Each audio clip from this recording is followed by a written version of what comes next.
Patel isn't necessarily a household name. Do you know him personally? What insight can you give us there?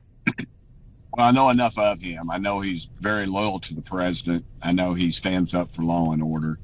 I know he has been prosecuted or persecuted, I should say, in the past, and that gives him some very good credentials. And for the Washington elite, the sewer, if you will, to be so critical of him makes me like him even more. I want to expand on that a little bit because you think his loyalty to President Trump is a good thing. Critics have pointed that out, saying not so much. The Atlantic reported this about him, quote, Patel appeared singularly focused on pleasing Trump, and Patel was dangerous because, quote, he appeared to have no plan at all. His priorities today, always subject to a mercurial president's wishes tomorrow.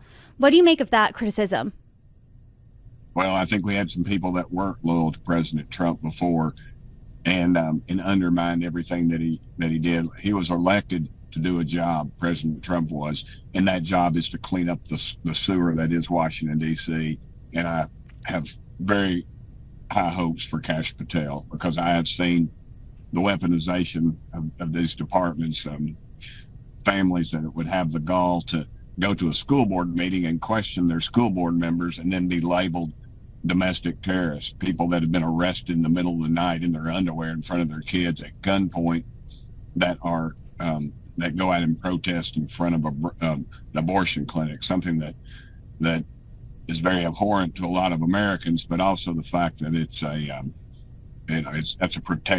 that is something that's uniquely American.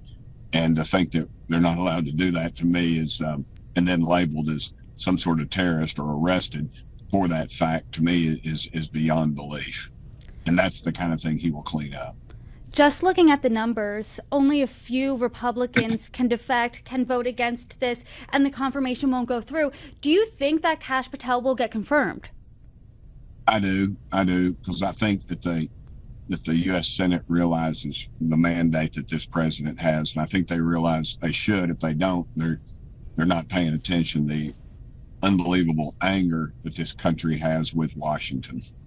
Congressman, let's look into the future. Let's say, hypothetically speaking, Kash Patel does get confirmed. What would you want to see him day one do as the FBI director? I would like him to send the FBI agents out to do what they're supposed to do, to arrest criminals and quit being bureaucrats in Washington, D.C. And if they don't want to do the job, they need to be fired.